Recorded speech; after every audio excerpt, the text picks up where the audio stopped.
Bonjour à tous. Le message du pape au curé de paroisse, les réactions RDC après l'ouverture d'une information judiciaire visant le cardinal Ambongo et le génocide assyro-chaldéen reconnu par l'Assemblée nationale, c'est aujourd'hui dans SIC, la sélection de l'info catholique.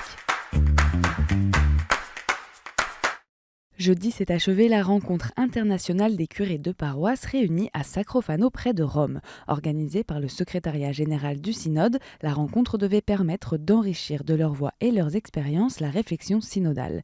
L'Église ne pourrait pas aller de l'avant sans votre engagement et votre service, a souligné le pape à l'issue de ces 3 jours. Il a aussi appelé les participants à être missionnaires de synodalité. Dans son message adressé aux curés du monde entier, le pape formule 3 suggestions: encourager et valoriser les charismes de leurs paroissiens pour faire ressortir les trésors cachés et se trouver moins seuls dans la grande tâche d'évangéliser, pratiquer l'art du discernement communautaire, un élément clé de l'action pastorale d'une église synodale, et enfin mettre le partage et la fraternité à la base de leurs relations avec leurs évêques. La conférence épiscopale nationale du Congo, la CENCO, a appelé au calme après les vives réactions suscitées par la demande d'ouverture d'une information judiciaire à l'encontre du cardinal Fridolin Ambongo, archevêque de Kinshasa.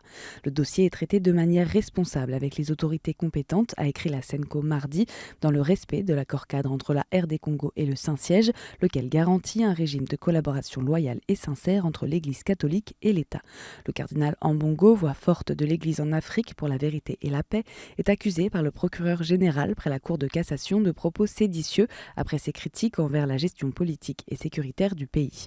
Dans un communiqué, le presbytérium du diocèse de Lubumbashi condamne cet acharnement affligeant et encourage le cardinal Ambongo à proclamer la parole de Dieu, à dénoncer le mal et à assumer à la suite du Christ ses fonctions de pasteur. Les prêtres de Kinshasa ont aussi réagi publiquement. Ils appellent à prier pour leur archevêque afin que ce temps d'épreuve se transforme en semence de justice, de paix, de réconciliation et de développement durable.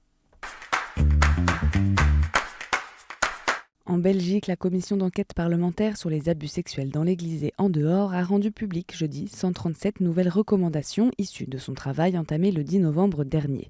Des recommandations que les évêques de Belgique vont intégrer dans leur politique tolérance zéro, ont-ils annoncé dans un communiqué.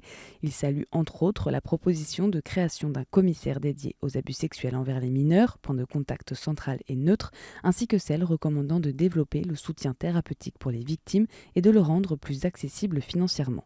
Les évêques belges rappellent aussi leur travail effectué dès 2012 et regrettent que leur mobilisation n'ait pas été reconnue. Ils assurent qu'ils poursuivront sans relâche la politique systématique de reconnaissance des victimes et de la prévention des abus par tous les moyens.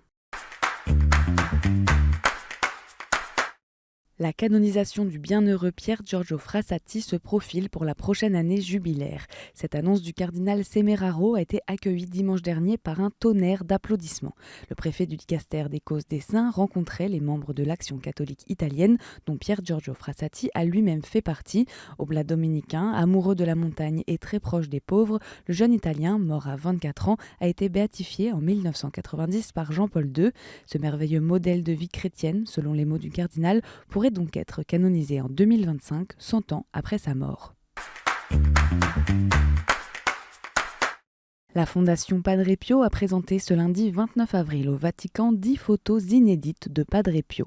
Canonisé en 2002, ce capucin italien a vécu au XXe siècle et est connu pour avoir reçu les stigmates. Ces clichés en noir et blanc ont été réalisés par le photographe italien Elia Stelluto, qui a longtemps fréquenté Padre Pio.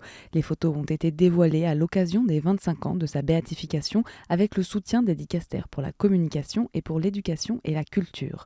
En pleine messe, bénissant un chapelet ou encore entouré de ses frères, les photos montrent le saint dans toute sa simplicité et contribuent à le rendre plus accessible.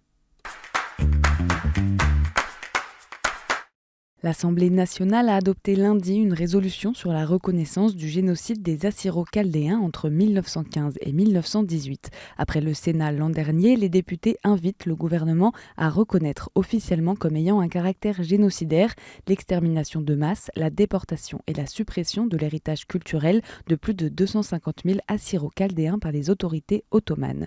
Adoptée à l'unanimité, cette résolution veut permettre que s'exerce pleinement le devoir de mémoire, alors même que ces communautés chrétiennes sont encore aujourd'hui l'objet de stigmatisation et de violence.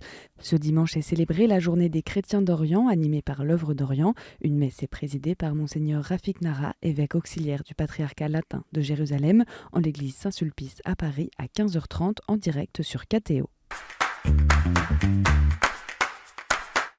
Et en bref, le 1er mai a eu lieu un pèlerinage des vocations au sanctuaire Notre-Dame de Toute-Aide à Quérien dans les Côtes-d'Armor en présence des 4 diocèses bretons. Près de 700 pèlerins sont venus prier pour toutes les vocations et plus spécialement sacerdotales et religieuses. Le même jour, dans le diocèse de Monaco, a eu lieu le traditionnel pèlerinage diocésain au sanctuaire de Laguet. Plus de 400 personnes étaient présentes pour honorer la Vierge Marie. Une bénédiction spéciale pour les malades de l'hospitalité diocésaine de Lourdes a été vécue au cours de la messe en ce début du mois de Marie. La tour et la flèche de la basilique de Saint-Denis, dans le 93, vont être reconstruites 150 ans après avoir été démontées par crainte des tempêtes. La nouvelle construction culminera à 86 mètres. Les travaux débuteront en octobre prochain pour 11 années. La basilique Notre-Dame de Fourvière à Lyon enfile sa tenue de sport à l'occasion des JO. Elle accueillera dès le 4 mai la chapelle temporaire Notre-Dame des Sportifs dans la crypte. Autre rendez-vous sportif à suivre ce dimanche, le match de foot entre la sélection nationale des prêtres et le Variété Club de France, à suivre sur la chaîne YouTube et Facebook de KTO en direct à 15h, puis en différé à 20h35 à la télé.